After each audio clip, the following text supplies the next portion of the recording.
उत्तर प्रदेश में सब कुछ ठीक नहीं है?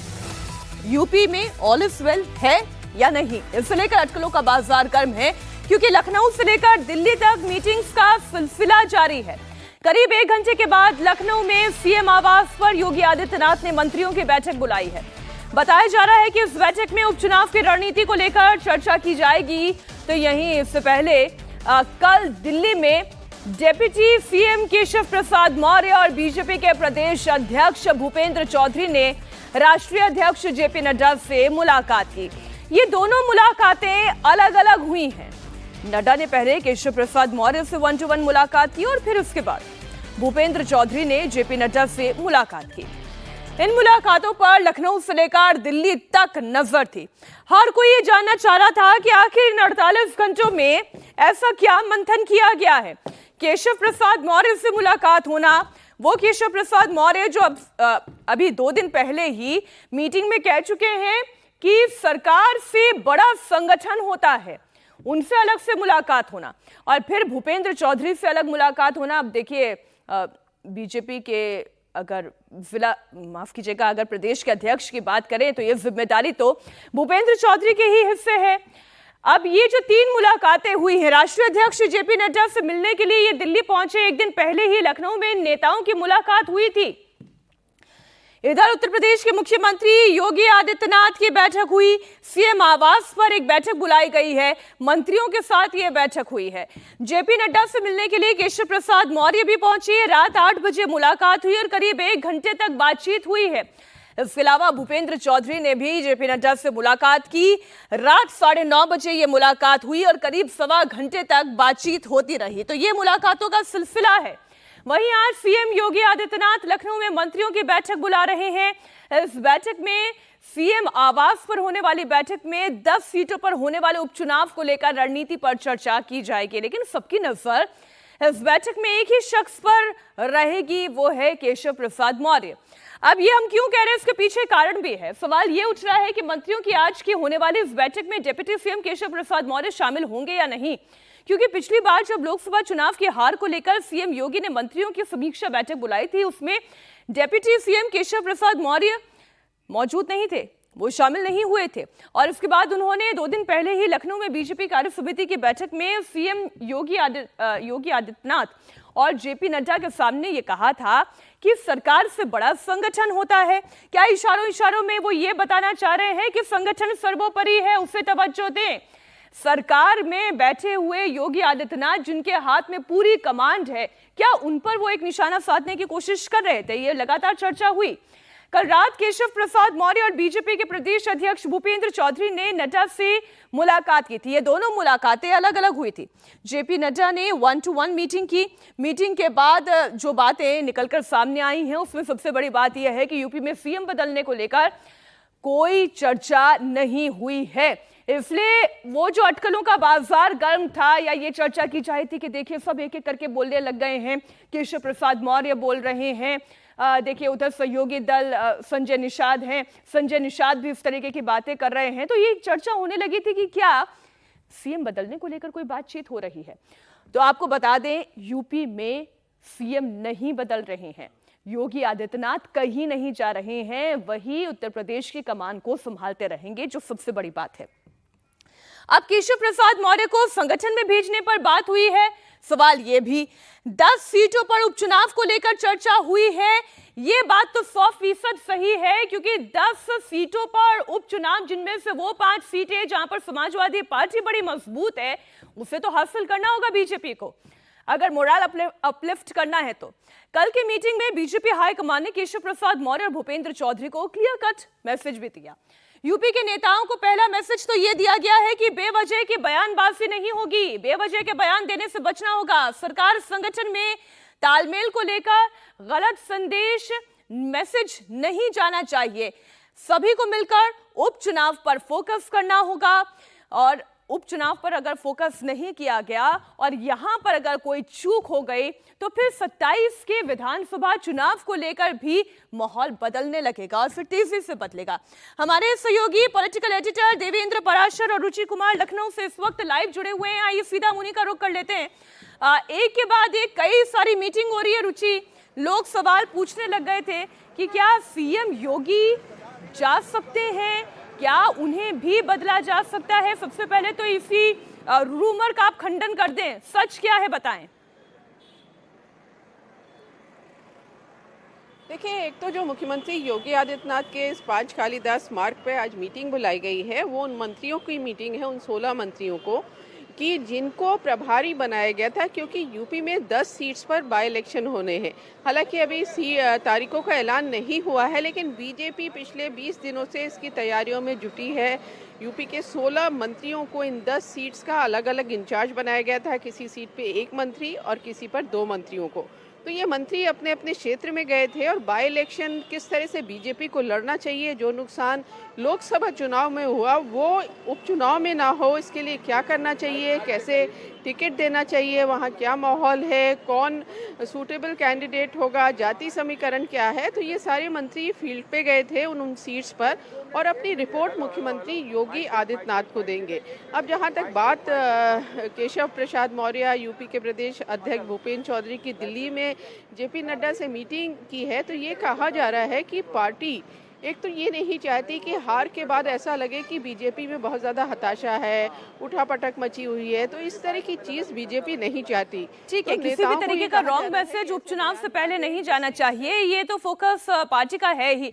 लेकिन देवेंद्र, जो ये कयास लगाए जा रहे थे, सीएम बदल दिए जाएंगे, क्या केशव प्रसाद मौर्य को एक बार फिर से संगठन में भेजा जाएगा, उनकी पावर को बढ़ाने की आवश्यकता है, इस तरीके की तमाम बातों पर क्या जानकारी आपके पास आ रही है?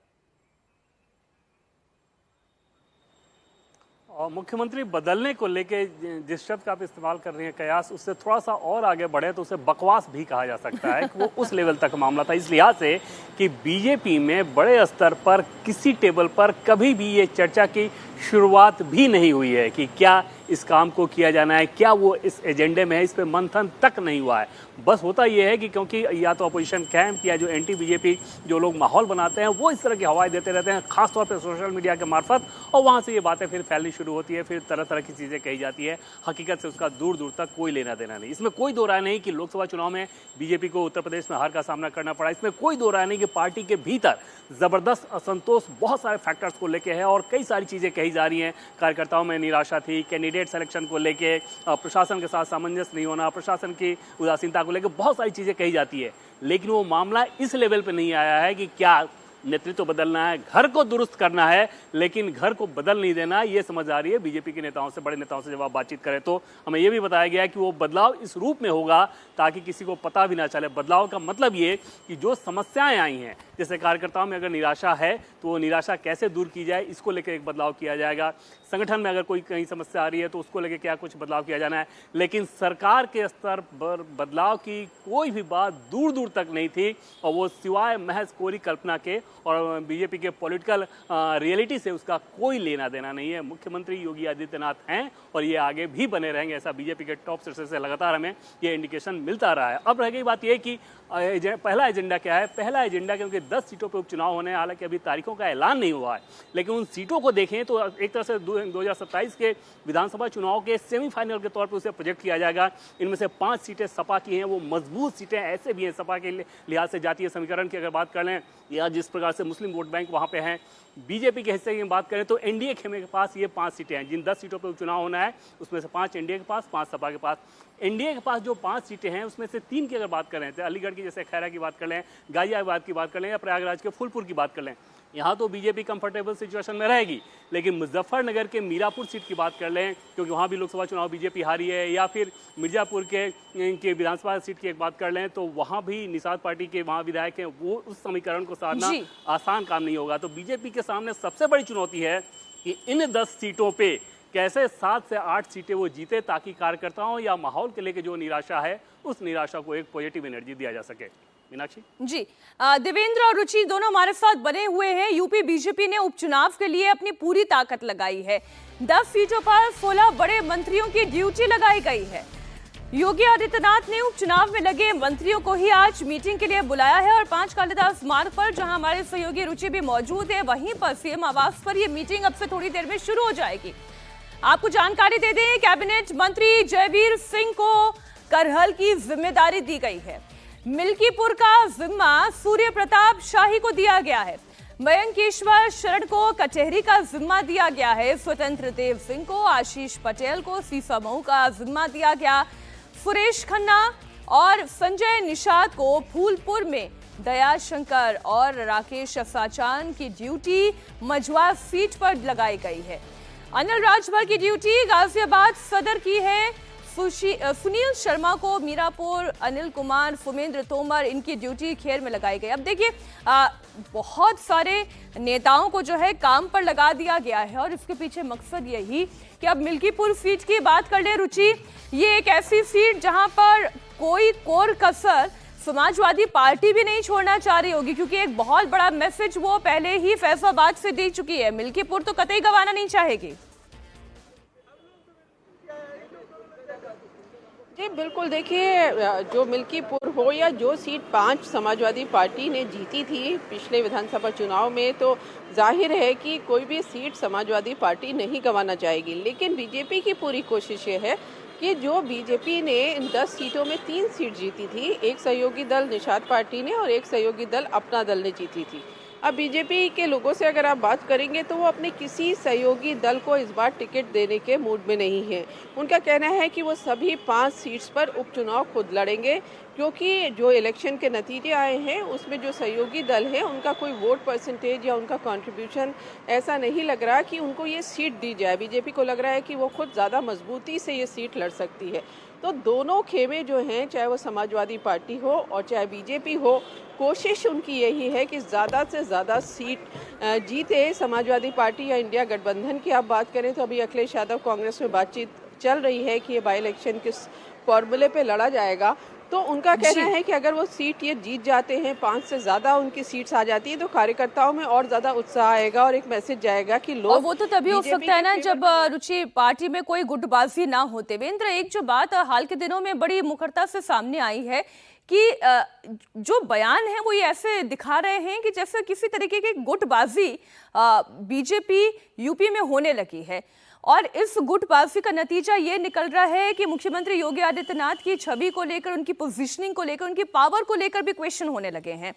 तो क्या ये वाकई में गुटबाजी है और योगी आदित्यनाथ की पावर को लेकर कोई सवाल या निशान है?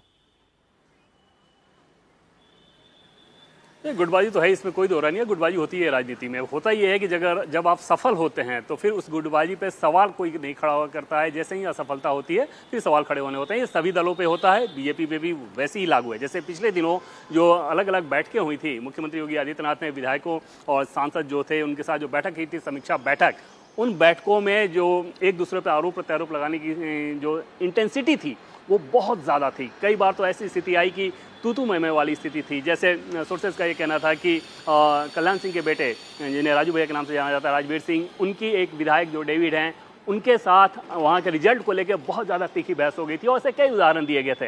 तो हार के कारणों पर जब आप व्याख्या करते हैं तो समझा जा सकता है कि जो भी कैंडिडेट हारे हैं वो दोष अपने विधायकों पे ठोकेंगे, संगठन पे ठोकेंगे या सरकार के स्तर पे ठोकेंगे, और दूसरी तरफ विधायक ये कहेंगे कि हाँ जो कैंडिडेट थे वो ठीक नहीं थे। तो ये तो चलता ही रहता है, ये चल भी रहा है। पार्टी के टॉप लीडर के सामने सबसे बड़ी चुनौती ये रहेगी कि जल्द से जल्द इसे कैसे कंट्रोल किया जाए। और पहले उपचुनाव की मैंने बात की, दूसरी संभावना ये रहेगी कि पार्टी अब एक नया जो प्रदेश अध्यक्ष देगी उसमें कास्ट इक्वेशन साधने की कोशिश होगी। मीनाक्षी, कास्ट इक्वेशन को साधेगी, और चाहे जितनी भी पार्टी के अंदर गुटबाजी हो उससे योगी आदित्यनाथ की पावर पर और उनकी पोजीशन पर, दोनों पर ही कोई असर नहीं पड़ने जा रहा है।